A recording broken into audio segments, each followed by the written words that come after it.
tous, bienvenue à un autre épisode du Divorce and Separation Coach podcast. Aujourd'hui, nous allons parler du rôle de l'avocat pendant le divorce. On sait que les avocats n'ont pas toujours très bonne réputation. On les accuse souvent de rajouter de l'huile sur le feu ou d'attiser les conflits pendant un divorce. Cela dit, on voit un mouvement global de pacification du divorce. Et il est mené en partie par les avocats, souvent qui ont vu par eux-mêmes les dommages qui sont créés par les divorces conflictuels. Donc aujourd'hui, je voulais recevoir un de ces avocats, Myriam Delonga. Bienvenue Myriam. Bonjour, merci de m'accueillir. Avec plaisir. Alors Myriam est avocate depuis plus de 18 ans. Elle exerce à Lyon et à Perpignan en droit de la famille et du patrimoine, mais aussi en droit du travail. Myriam se décrit comme une avocate qui accompagne ses clients dans la création d'accords qu'ils ne subissent pas, mais qu'ils construisent eux-mêmes. J'adore cette notion. C'est exactement l'idée derrière l'amiable. Myriam est un des membres fondateurs des Avocats de la Paix. C'est une association française qui participe au développement des modes amiables, justement, et donc dont chaque membre est formé à un ou plusieurs modes de résolution amiable. Donc, Myriam, est-ce qu'on peut commencer par les bases? Est-ce que tu peux nous dire de quoi on parle quand on parle d'un divorce à l'amiable? Parce que je pense que déjà, ça, tu n'es pas toujours bien compris. Alors, juste avant de répondre à ta question, je te remercie de me poser en tant que fondatrice des Avocats de la Paix, mais je ne l'ai pas fondée, l'association, je l'ai rejointe, on en parlera plus tard. Excusez-moi. Oui, voilà, mais que c'est pas de mon initiative. En ce qui concerne le divorce amiable, un divorce amiable, quand les gens se séparent, forcément, en général, ils ne s'entendent plus et le premier réflexe qu'ils ont, c'est je vais aller voir un avocat et je vais être défendu et je vais attaquer mon ex-conjoint, mon ex-partenaire, ça peut être le divorce, une rupture, une séparation, quel que soit le mode de création de la famille. Divorcer amablement, c'est s'engager dans un processus qui va préserver les enfants, première chose, s'il y en a, qui va préserver la communication entre les partenaires et qui va aussi leur permettre de construire des solutions pour les deux partenaires. À Oui. savoir, il peut y avoir des solutions patrimoniales. L'exemple classique, c'est qu'est-ce qu'on fait de l'appartement, qu'est-ce qu'on fait de la maison, parfois le partage des biens. Et aussi, s'ils sont parents, c'est quasiment essentiel, c'est vous serez parents à vie. Donc, vous serez parents à vie, donc vous devrez prendre des décisions ensemble pour vos enfants, continuer à être des repères au sein de leur éducation, mettre en place de la coparentalité, donc vous impliquer tous les deux dans l'éducation. Donc, divorcer amablement, en gros, c'est s'occuper, je dirais, de l'avenir de ses enfants le plus pacifié possible. Alors, on n'est pas magique, les avocats.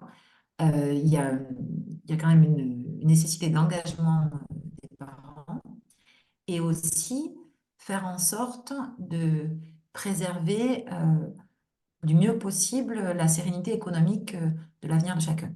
Et quand on Ouais. met tout sur la table, de façon objective, donc il faut un engagement de chacun, alors je répète l'engagement, mais c'est vraiment essentiel, Mhm. d'être transparent sur ses besoins, sur ses préoccupations, sur ses peurs tout simplement, d'être conscient que ça va demander des efforts et de ne pas arriver en disant, voilà, je veux divorcer amablement, mon idée c'est ça et ça va se dérouler comme ça et comme ça. Ça, non, ça ne marche pas.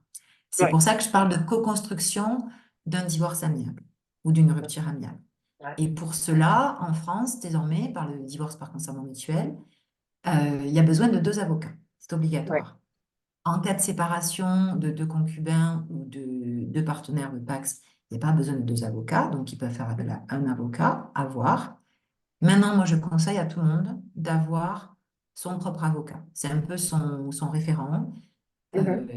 Et l'autre difficulté, puisque tu me demandes ce que c'est, mais on va quand même parler des difficultés de divorce amiable, c'est Mhm. de travailler avec un avocat qui est également formé à ces modes amiables ou ces modes de résolution des Absolument. conflits, qui est engagé et qui partage cette appétence, cet humanisme aussi. Ouais. Voilà. Donc ça, il faut bien choisir son avocat. C'est une belle définition. Et c'est vrai que souvent les gens confondent un divorce à l'amiable avec le fait d'être amis. Ça ne veut pas dire qu'on va rester copains-copines et partir en vacances ensemble. C'est un engagement, comme tu dis, de faire les choses de manière civile et de manière apaisée. De manière apaisée. Alors parfois, il y a des disputes, même dans un divorce amiable. Il y a des réunions qui sont compliquées. il y a beaucoup d'affect forcément. Donc ça ne veut pas dire, j'ai beaucoup de dire, c'est pas de bisounours.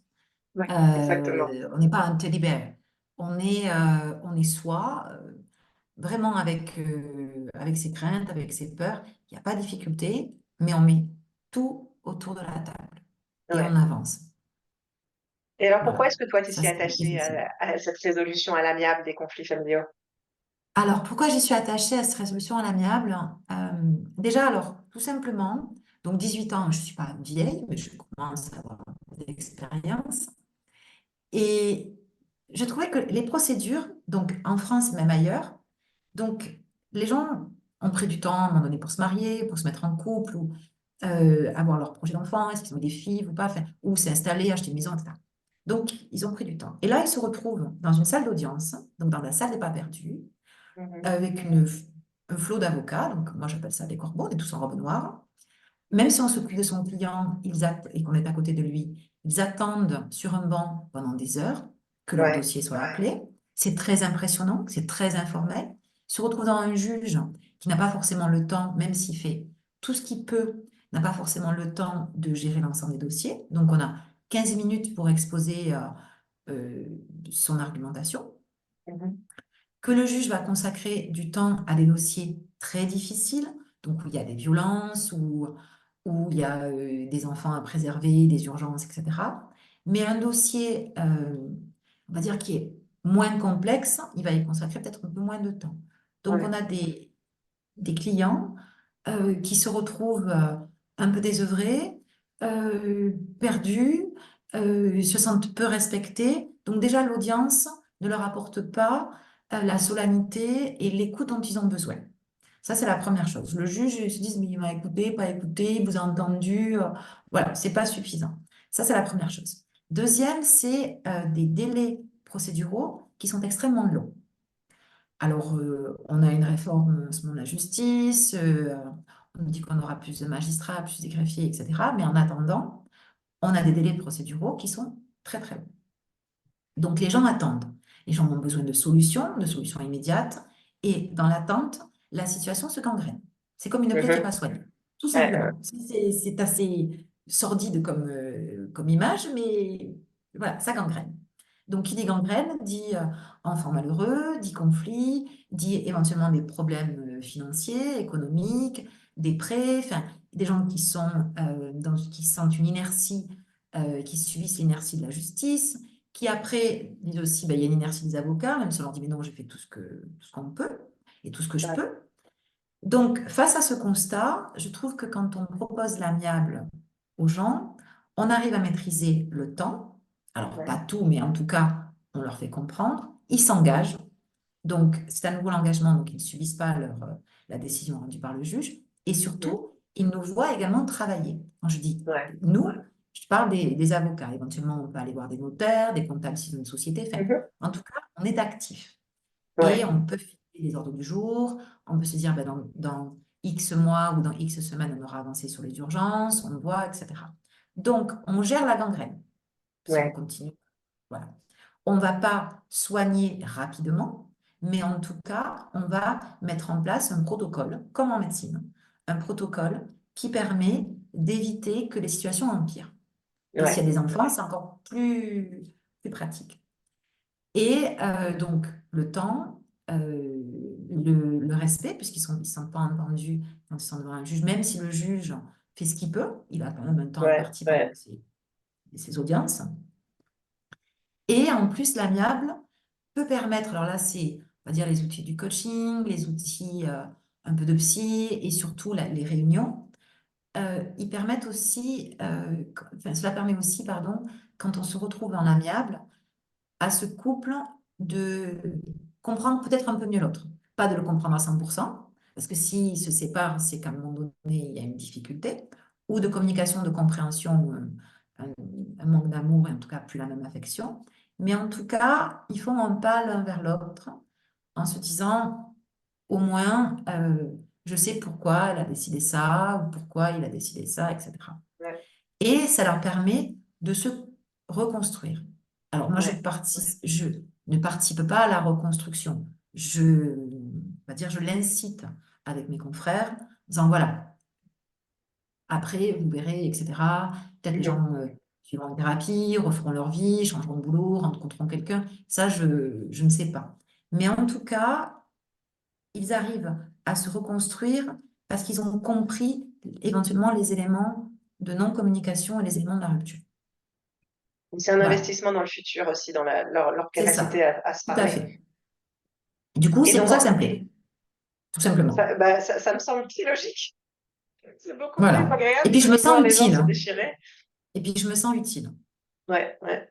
Et Et donc, en après, pratique, pardon, vas-y, vas-y, vas-y. excuse-moi, je t'écoute. J'allais juste dire, en pratique, du coup, en quoi est-ce que tu pratiques le droit de manière différente d'un avocat qui serait pas à Alors, l'amiable? comment je pratique le droit? Alors déjà, je suis un petit peu atypique, hein. Voilà, donc je l'assume. Ouais, Mais quelque part, ben, je vais leur dire tout simplement ce que je viens de te dire. Voilà, vous venez me voir, je ne vous vendrai pas. Alors, c'est Churchill qui disait, je vous vends du sang et des larmes. Donc, moi, je leur dis, voilà, il y aura pas, je ne vais pas mettre votre ex à terre. ouais, C'est une personne que vous avez aimée à un moment donné. Bon, première chose, quand même, je vérifie qu'il n'y ait pas de violence, etc. ouais, On ouais. parle dans un cadre où il n'y a pas de violence. Voilà, je considère que je ne peux pas faire de l'amiable s'il y a des violences conjugales. Ça, c'est, D'accord. voilà. Mais dans un cadre où il n'y a pas de violence conjugale. Donc, première chose que je vérifie. Je leur dis, voilà, je ne mettrai pas votre ex à terre. Pourquoi? Parce qu'à un moment donné, vous l'avez aimé, vous l'avez respecté, il vous a respecté, il vous a aimé, elle, il, enfin, en tout cas, il y a eu ce lien. Oui. Donc, je ne vais pas le démonter, le détruire. Et encore plus si vous êtes parent. Ouais, Donc, voilà, ça, c'est la première chose, je leur dis. Je leur dis, moi, j'irai éventuellement au judiciaire si on va faire homologuer un accord, si on a vraiment épuisé toutes les voies de l'amiable, etc. Et si en face, je sens vraiment une grande mauvaise foi, éventuellement j'y vais, mais de plus en plus rarement. La plupart du temps, entre 80 et 90% de mes dossiers, j'arrive à les résoudre à l'amiable, mais pas toute seule. Toujours avec un confrère, la plupart du temps, et avec l'engagement des clients. Et comment je pratique, quels sont mes outils? Première chose, je prends du temps lors du rendez-vous client. Donc, je les reçois pendant 2 heures, voire 2 heures et demie. Je fais d'accord. avec eux une carte mentale. Donc, ils ont tout. Je leur transmets énormément d'informations sur c'est quoi le divorce judiciaire, c'est quoi un divorce amiable, c'est quoi les grands éléments du divorce, etc. Des clés de communication, alors, où j'ai fait des petites infographies, où j'ai fait des petites vidéos, etc., pour qu'ils connaissent un petit peu l'univers dans lequel je vais les amener. Est-ce qu'ils sont OK D'accord. avec ça ou pas? Après le rendez-vous qui dure entre 2 heures et 2 heures et demie, il n'y a pas d'obligation, j'ai l'habitude de dire, d'achat. Je leur dis, si D'accord. je ne vous ai pas plu, c'est pas grave. Mhm. L'essentiel, c'est que vous ayez un lien de confiance. Absolument. Donc, prenez le temps et prenez le temps de la réflexion. Oui, mais vous me plaisez. Parfois, on me dit ça, je fais écouter, je vous plais là, mais peut-être que dans 2 heures, je vous plairai moins, et peut-être dans 24 heures, encore moins. Donc, prenez le temps de réfléchir. 5 jours, une semaine, il n'y a pas de souci. Et après, on met en place une convention d'honoraires très précise. Donc, vous voyez si l'estimation de mon devis, etc., ça vous correspond ou pas. Si ça ne vous Mhm. correspond pas, je vous envoie éventuellement vers quelqu'un qui a les mêmes clés et les mêmes appétences que moi. Ouais. Voilà, déjà. Et si vous voulez aller au contentieux, parce que je ne vous ai absolument pas plu et ce que je vous propose, c'est du contentieux, ben, je vais vous proposer des gens qui le conviennent. Après, tous les gens que je D'accord. propose, et je suis assez. Enfin, le discours que je te tiens, c'est le discours que je leur tiens aussi. Je leur dis, voilà, D'accord. je ne suis pas du tout commissionnée. Donc Mhm. là, on dit, mais comment ça? Je fais, j'ai pas, c'est pas parce que j'envoie à Isabelle, à Sylvie, enfin à qui que ce soit, qui va me rétrocéder une partie de son honoraire. Donc, au moins, c'est clair, précis. Et après, je leur dis, après, vous allez voir qui vous voulez, mais je ne vous lâche pas dans la nature. Voilà, je trouve Important, que ça. c'est plutôt sympa. Ils ont pris le temps de venir, le rendez-vous est payant. Voilà, et pour l'ensemble de mes clients, je leur demande, je leur dis, voilà, à un moment donné, je vais vous poser des questions qui sont là pour vous comprendre. Mhm. Donc, je ne vais pas me limiter à vous gagnez combien, vous faites quoi, donc vous avez vos enfants, école privée, école publique, ok, propriétaire, combien il reste sur la maison à payer, etc. Voilà, donc je vais demander si vous avez repris vos études, pendant la durée du mariage, pourquoi vous êtes mariés, le récit, quelle est la place de la famille autour, est-ce qu'ils sont présents ou pas, puisque parfois la famille peut être aussi une source de conflit. Oui, c'est vrai. Voilà, est-ce que vous êtes binationaux ou pas? Quelles sont les cultures? Est-ce que, il y a une religion qui est importante ou pas? Qu'est-ce qu'il en est? Quelles sont vos valeurs? Je leur demande également leurs valeurs par rapport à l'argent. Qu'est-ce que c'est Ouais. pour eux? Du coup, j'arrive à voir. Alors, les gens me disent, ben, non, mais je suis pas vénale. D'accord. Du coup, je leur dis, cigale ou fourmi? Parce qu'il y a des gens qui sont plutôt dans une gestion. Voilà, très suivi à venir, donc la fourmi et la cigale qui est là voilà, pour plus dépenser. Donc, c'est des pistes qui leur permettent de se dire, OK, elle est un peu atypique, elle me demande un peu qui je suis, comment fonctionne la famille, quelles sont mes peurs, et on avance et ils repartent avec une carte mentale. Maintenant, je leur dis aussi qui je suis Ouais. parce qu'ils se mettent à nu. Donc, je considère que c'est nécessaire de leur dire également qui je suis. Donc, accent du Sud, donc forcément, je leur dis, bah, écoutez, je suis du Sud, hein, faut pas, je ne peux pas mentir, que j'ai 2 cabinets, que je vais peut-être les suivre en visio, en mail, que quand je m'engage à leur côté, ben, si j'ai pas de nouvelles pendant 15 jours ou 3 semaines, je les rappelle, parce Mhm. que à partir du moment où ils travaillent avec moi, même si on échange pendant 15 minutes, 30 minutes, c'est pas payant, mais au moins je sais où ils en sont. Mhm. Et il n'y a pas de crise majeure qui se passe. S'ils ont besoin d'un conseil, on en parle. Si Ouais, ouais, c'est ouais. juste prendre des nouvelles, ben, c'est prendre des nouvelles, aucun Ouais. souci. Je ne leur mens pas et je leur dis également que je n'ai pas d'enfant, donc c'est par choix, mais que je me souviens d'enfants de qui j'étais, donc je me mets à la place de leurs enfants quand ils en ont. Mhm. D'ailleurs, dans ma com, dans mon Insta, c'est assez sympa, rigolo, etc. Donc je leur dis voilà, Ouais. si je me pose sur la coparentalité et que j'essaye à un moment donné de vous trouver des exercices ou des choses pour mieux communiquer avec votre ex, je ne suis pas en place de maman, mais je me souviens de l'enfant que j'étais et la souffrance que ça peut être d'avoir des parents qui se disputent Mhm. ou autre. Donc voilà, je leur dis. Et je leur dis, voilà, vous avez quelqu'un en face de vous qui a un pied un peu partout en Europe et qui a l'habitude d'être pragmatique et cash. Donc, à un moment donné, je vais vous dire des choses qui peut-être vous plairont pas. Mhm. Voilà.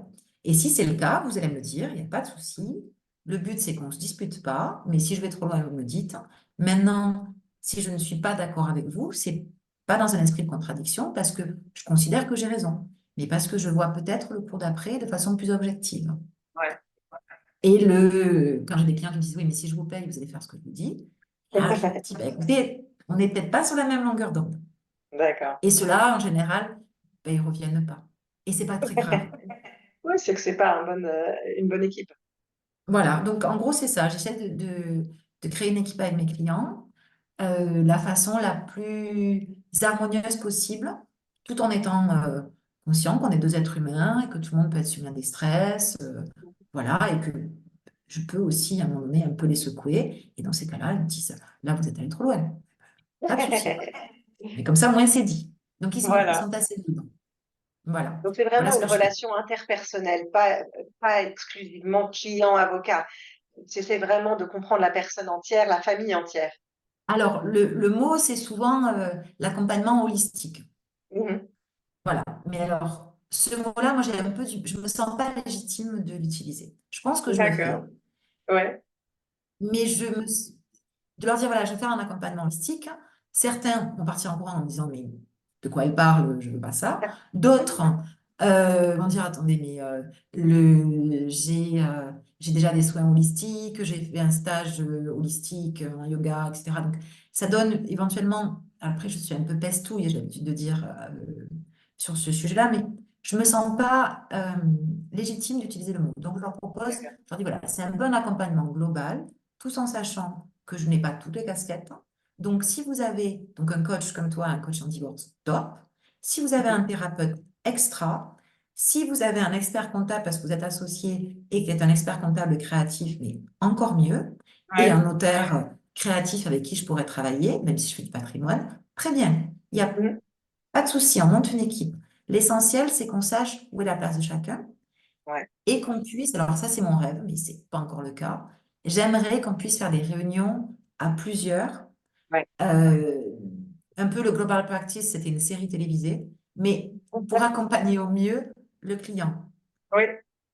Ça, Alors ça se fait voilà, beaucoup en Angleterre. Moi, je vais régulièrement à des réunions avec les avocats et mes clients parce que ça me permet d'entendre directement de la bouche de l'avocat ce qu'il a à dire.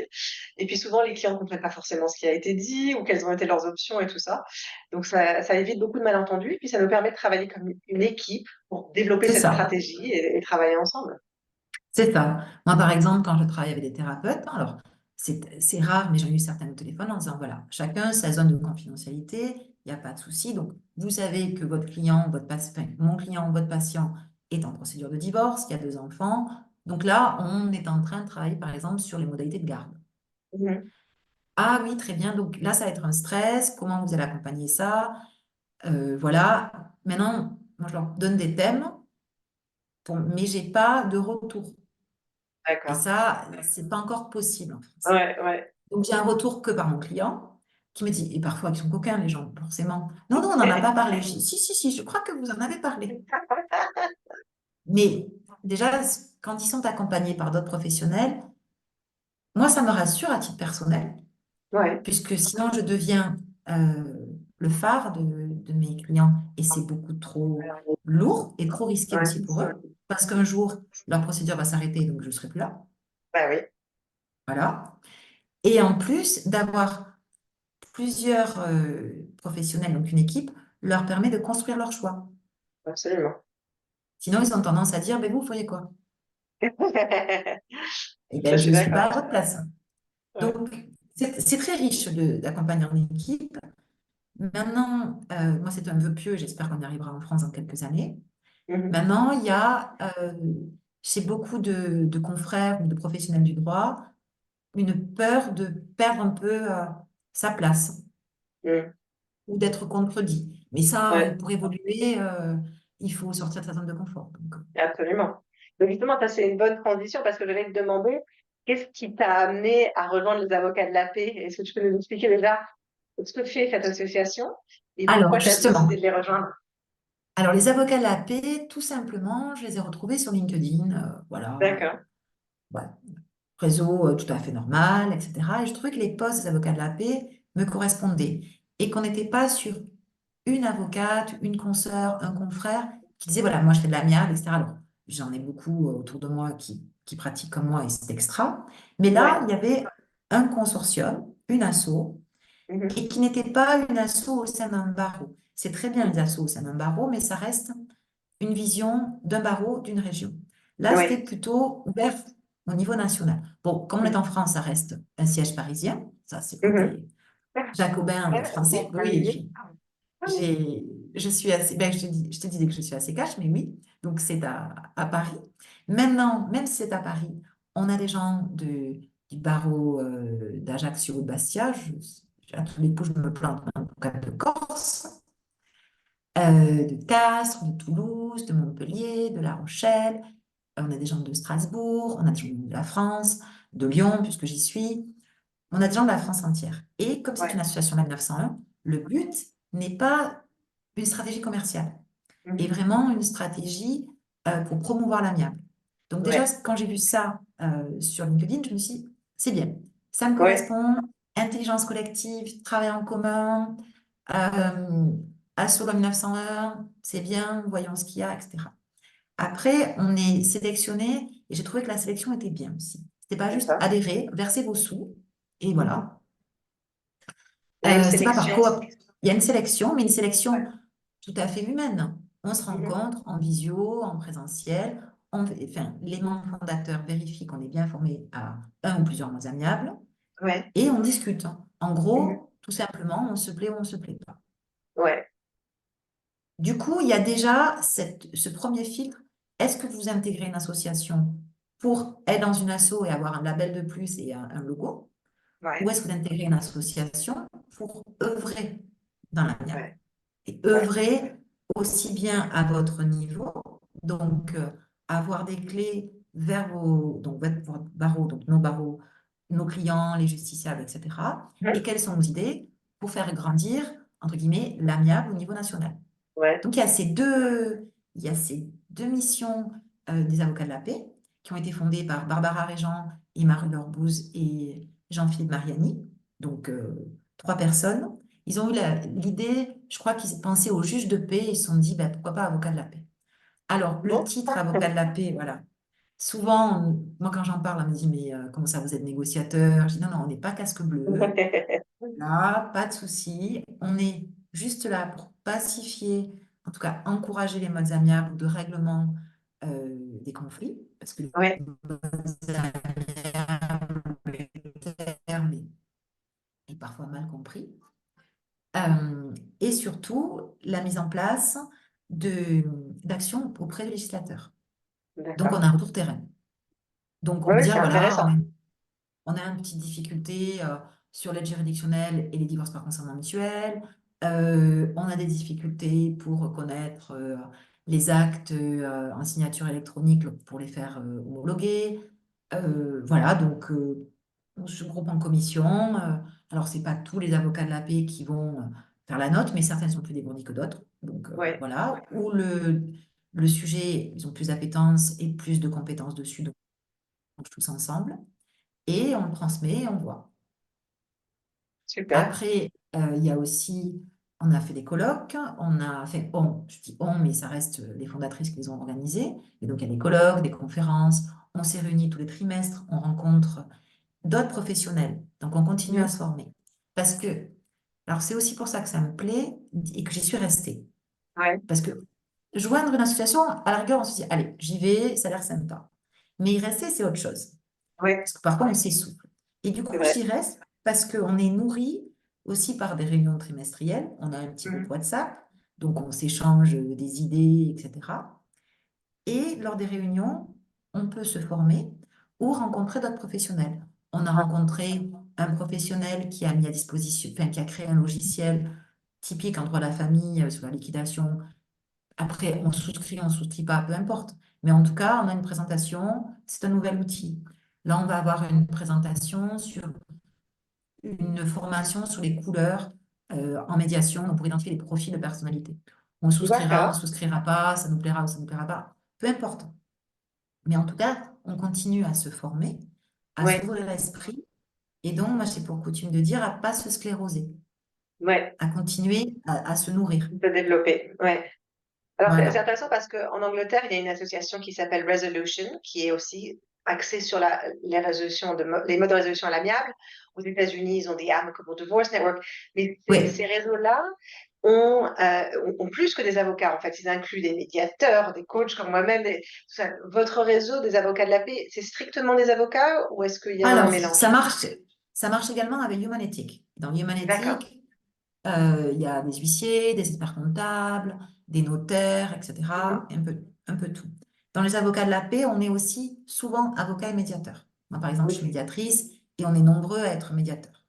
Après, certains d'entre nous sont aussi coachs. Oui, Maintenant, notre casquette principale, moi, par exemple, j'ai une formation de coach, on reste avocat. oui. Donc, et on l'ouvre à d'autres, mais à un moment donné, si on veut faire évoluer la pratique, Mhm. il faut qu'on fasse évoluer la pratique de nos confrères et de nos consoeurs. C'est vrai. Et pour les faire évoluer, il faut aussi aller les chercher. Mhm. Aller chercher ceux qui sont déjà dans l'amiable, mais qui se sentent tout seuls. Oui, ouais, il y en a, Parce c'est que, sûr. voilà, moi, si j'ai rejoint, bon, j'avais des amis qui pratiquaient comme moi, mais je me sentais quand même toute seule. Et puis, il y a Mhm. aussi ce, ce côté, ben, moi, j'ai fait comme ça, toi, tu as fait comme ci, ah, t'aurais pu. Donc, on ne sait pas trop si on n'est que deux ou trois, où se trouve le point d'équilibre. Quand on est Ouais, nombreux, grâce à l'intelligence collective, on peut même mettre en place plusieurs méthodes ou une c'est vrai. méthode. Mettre en place une communauté en disant, bon, il y a par exemple, il y a des modes amiables. Lequel choisir? Mhm. Bien sûr. Est-ce que c'est la médiation? Est-ce que c'est le processus collaboratif? Est-ce que c'est une négo? Parce que si c'est trop cadré, à un moment donné, ou les clients ou les confrères, ça leur ne convient pas. Le but, c'est de s'adapter. Mais comment s'adapter? S'adapter à tout prix ou pas? Tous ces petits points de réglage fin Ouais, où il faut parler un peu le même langage. ouais, ouais. Si tu échanges juste, je sais pas comment tu fais toi avec, si tu échanges juste avec un coach, une ou deux, à un moment donné, c'est les deux, trois personnes, on tourne un peu en rond. Si Oui, on oui, est c'est vrai. plusieurs, on se nourrit. Un peu comme Absolument. une ruche, Oui, oui, oui. Non, mais je c'est trouve. ça d'avoir la variété de différentes expériences et de différents points de vue. Ça permet comme ça de travailler tous ensemble pour améliorer les choses. C'est ça. Du coup, c'est comme ça, c'est pour ça que j'y reste. Après, bon, Ouais, super. je les aide sur la communication, sur plein de choses, etc. Mais je suis pas la seule. On est plusieurs membres assez actifs. Et bon, là, on est principalement des femmes, mais la Ouais, profession est assez féminine en France. oui, en On est général. nombreux à faire beaucoup de droit de la famille, mais on a aussi, et c'est aussi ce qui m'a plu, des confrères qui exercent qui font du droit allemand, d'autres comme moi du droit Mhm. espagnol, certains ont bien en Angleterre, d'autres font du Mhm. droit international privé comme moi aussi. Donc, Mhm. du coup, on a aussi fait venir des Belges, puisque les Belges sont en avance sur l'amiable. Donc, Ouais, il y a aussi le côté européen dont on se nourrit. oui, Donc, tout ça, tout se creuser, pour moi, est très, très important. Et je pense qu'on offre à beaucoup d'avocats la possibilité d'apprendre des choses, de découvrir des choses et de se retrouver, euh, pas dans la bienveillance, mais on est bienveillant, mais au-delà, dans ouais. l'efficacité, le même langage, la cohésion d'équipe. Il y a Voilà. une mission commune Tout à qui est fait, super. c'est Super, ça. ben, merci beaucoup Myriam. J'adore poser la même question toujours en fin de podcast. Quels seraient tes trois conseils? Alors, dans ton contexte, un couple qui commence à peine à divorcer mais qui veut garder les choses amiables, quels seraient tes trois conseils? Alors, mes trois conseils. Alors déjà, la difficulté, c'est si tu conseilles les deux ensemble ou si tu conseilles De ton un point de et vue, l'autre. ça serait forcément un des deux, j'imagine. Mais Voilà, qu'est-ce que tu un des deux. conseillerais à celui Mais qui vient de voir? on va dire ou à des amis. On va dire des amis dont je ne Voilà, m'occuperai des amis, pas. très bien. Des amis dont je ne m'occuperai pas parce que je suis amie avec eux. Je leur dirais, Oui. rappelez-vous que vous êtes aimés. Mhm. À un moment donné, si vous êtes mariés ou mis ensemble, enfin, en tout cas, à un moment donné, vous êtes aimés. Ouais, Donc, rappelez-vous. Rappelez-vous que quand vous avez décidé de vous mettre ensemble, normalement, ça a pris du temps. Vous décidez d'un projet commun, comme je disais tout à l'heure, enfant, même voiture, hein. Enfin, même si c'est un couple qui n'a qu'une voiture et pas plus de projet, mais à un moment donné, vous avez consacré un effort pour prendre ensemble une solution, une Mhm. décision et, euh, et choisir. Donc, le choix a Mhm. été commun. Donc, Ouais, souvenez-vous que vous avez fait des choix en commun et que ces choix ont pris du temps. Donc, votre ouais, divorce ou votre séparation ne pourra pas se faire de façon immédiate. ouais, Voilà. c'est un Ça, bon c'est conseil, ça. s'être aimé, donc respectez-vous. Ouais, C'est ça derrière. Et s'ils sont parents, c'est que vous serez parents à vie, vous êtes liés à ouais, vie. Et s'ils sont pas parents, souvent ils se sont rencontrés, enfin, je dirais des amis souvent tôt, on va dire ils n'ont pas eu d'enfants, mais ils ont grandi une, une partie de leur vie ensemble, en tout cas vieilli ou ils ont fait un bout de chemin. Je leur dis, dites-vous que sur ce bout de chemin que vous avez fait ensemble, vous avez une famille d'adoption, des amis communs. En tout cas, vous avez construit un réseau. ouais, Ce réseau-là, si vous arrivez amiablement à vous séparer de la façon la plus correcte et respectueuse possible, bien sûr que les gens feront peut-être un peu des choix par affinité, mais au moins vous conserverez le respect des autres. c'est vrai. Et là, ils me font, ah oui, c'est vrai. Ben, je fais oui, ta belle-mère, entre guillemets, enfin, ta mère d'adoption, qui est belle-mère, ou les amis, ou les cousins, enfin, bref, tout ce réseau qu'on Absolument. a. Ouais, Donc, en gros, les amis qui viennent me voir en disant, vous, on divorce, voilà, je leur dis, je ne m'occuperai pas de vous, c'est les conseils que je vais leur donner. Vous vous êtes aimés, donc respectez-vous. Vous avez pris du temps pour faire vos choix, donc votre séparation prendra du temps, souvenez-en. Et souvenez-vous que votre couple est inscrit dans un réseau ouais. d'amis, de famille, etc. Et que si vous voulez conserver ce réseau, enfin, quand je dis réseau, c'est pas réseau business, mais Oui, oui, bien réseau sûr. affectif, si Ouais, vous voulez le conserver ou en tout cas le respecter un minimum et être respecté un minimum par ce réseau, engagez-vous vers l'amiable, parce que du ouais. coup, vous enverrez aussi cette image-là. Voilà ce que je leur dis. C'est Et s'ils ont super, des c'est trois enfants, ben, super conseils. Et je crois que les trois ont en commun ils essaient de sortir les gens de l'émotion et du conflit présent et de penser vraiment dans l'intégralité de leur relation pas du tout début, en pensant au long terme également. Et ça n'est oui, pas, la relation ne sera pas forcément toujours ce qu'elle est dans ce moment de crise. oui, mais alors ça, comme tout, alors je ne sais pas comment tu fais toi en coaching, mais l'accompagnement d'un client repose souvent sur la répétition. Oui. Alors, c'est pas des mantras non plus, hein, mais de répétition Oui, de points, en disant, voilà, vous vous souvenez, d'où l'intérêt, quand je leur fais une carte mentale dès le début, ouais. je leur dis, voilà, vous en avez toute votre carte mentale, il y a des choses qui peuvent, ou en fait, ils ont mis en disant, non, mais ça, j'en veux plus, ok, Mhm.